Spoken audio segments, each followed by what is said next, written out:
Welcome to The Explainer. Okay, so right now we are looking at a completely unprecedented situation. It's literally reshaping global supply chains as we speak. We're talking about a massive critical threat stemming from escalating geopolitical conflicts in West Asia, specifically a dual choke point crisis. We've got strict maritime restrictions happening at the Strait of Hormuz, combined with militant blockades over at the Bab al-Mandeb Strait. And look, these aren't just distant news headlines, these are the absolute vital arteries of global petrochemical trade, and they are heavily compromised. So if you rely on stable polymer pricing or, predictable logistics, the ground has completely shifted under your feet. Understanding the mechanics of this crisis, it's absolutely crucial. Let's get right into it. All right, we're starting off with a high alert advisory straight from the Polymer Bazaar desk. Now, when an alert of this magnitude hits the desk, it's a huge flashing red light. It signals an urgent, absolutely non-negotiable need for polymer buyers, converters, processors, and traders to completely rethink their procurement strategies, like today. We're not talking about some minor market blip here. This is a capital H high alert requiring immediate procurement action. The intel we're unpacking in this explainer is designed to help you essentially bulletproof your operations before the broader market fully reacts. To really wrap our heads around the macro level impact of this crisis, we've got to look at this number, 32%. Just let that sink in for a second. A staggering 32% of global bazaar trade and major hydrocarbon flows are directly threatened by these maritime blockades. Basically, a third of the essential materials the entire world relies on is suddenly bottlenecked. This isn't just a localized headache, it's a fundamental break in the global raw material pipeline. When 32% of global trade gets caught in a geopolitical crossfire, believe me, those shockwaves are going to be felt in literally every single manufacturing facility on the planet. So, what's the immediate financial fallout of that 32% disruption? Well, crude oil benchmarks, specifically Brent and WTI, have officially smashed right through that $100 a barrel mark. But actually, it doesn't even stop there. Because these disruptions are dragging on, near-term projections are surging aggressively toward $115, maybe even $120 a barrel if these trade routes stay choked off. Now, this $100 threshold is massive. It's a huge psychological and economic barrier. It sets the raw material baseline for the entire industry, and this kind of rapid escalation sets a really aggressive tone for everything downstream. Moving on to Section 1, the cost cascade, from crude to polymer. Let's take a look at how this all builds into an immediate financial hit for the sector. All right, let's map out the direct timeline of this inflation. It's basically a rapid, totally inevitable three-step cascade. First, as we just saw, crude surges past $100. Step 2, primary feedstocks like naphtha and steam cracker feedstocks track that upward trajectory perfectly. And then, bam, step 3 is where it hits you.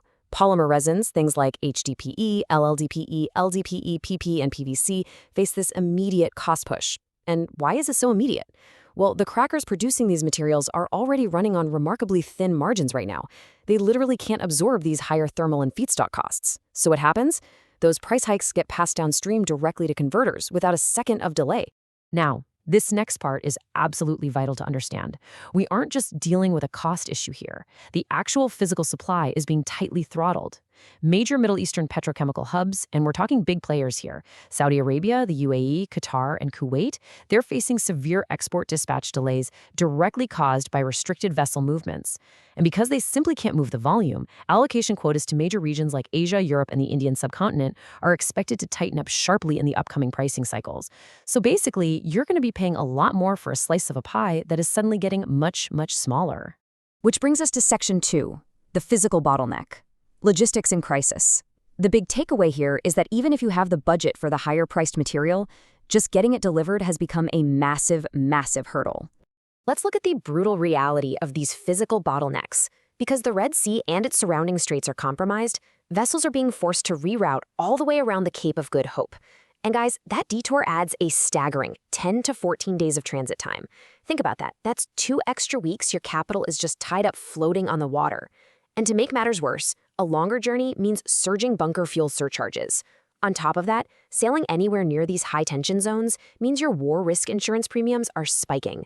Combine all these factors, and they're drastically raising the overall landed costs for imported resins before the ship even gets near your dock. Let's jump into Section 3, the commodity impact matrix, assessing the risk. We really need to break down exactly how these macro disruptions are filtering into specific material segments, because they aren't all reacting the exact same way. So, assessing the specific risk levels across the board right now, just take a look at those top rows. Polyethylene, so your HDPE, LLDPE, LDPE, and polypropylene are sitting straight at a code red high risk level. This is a direct result of those violent naphtha and propylene feedstock surges, plus those constrained Middle East allocations we talked about a minute ago. Moving down a bit, PVC and PET are sitting at a medium high risk, and that's being driven by upstream energy costs and incredibly elevated container freight rates. And even recycled resins like PCR and PIR, well, they aren't immune either. They're at a medium risk level. Why? Because as prime resin prices absolutely skyrocket, the market naturally pivots over to recycled materials. That drives up substitution demand, and boom, their prices go up too. So, seeing all this red flashing on the board, we really have to ask the critical question. How on earth should polymer buyers, converters, and processors navigate this imminent, super aggressive cost push? Like, what's the actual survival tactic here? Well, the intelligence desk has provided a very clear executive directive, and honestly, speed is the name of the game right now. First things first, you need to procure at current company prices immediately. Resin producers are actively gearing up for sudden multi-tier price hikes, so securing your materials right now at valid list prices is going to insulate your operations. Specifically for PE and PP, you've got to cover your immediate 30 to 45-day operational requirements, and whatever you do, avoid hand-to-mouth purchasing. Spot bazaar liquidity is about to dry up incredibly fast, mainly because regional producers are going to hold off on issuing any new quotes until crude oil actually stabilizes.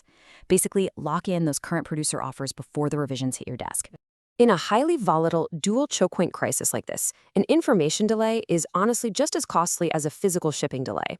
You absolutely have to monitor feedstock movements, plant shutdowns, and shipping updates in real time. You can stay ahead of these rapid shifts by utilizing the Polymer Bazaar app or checking the daily intelligence feeds over at polymerbazaar.com. As we sit here watching crude benchmark at over $100 while major shipping lanes basically freeze, I'm going to leave you with this. Knowing what you know now about these soaring landed costs and this immediate cost push rocketing down the supply chain, is your supply chain truly secured against tomorrow's inevitable price revisions?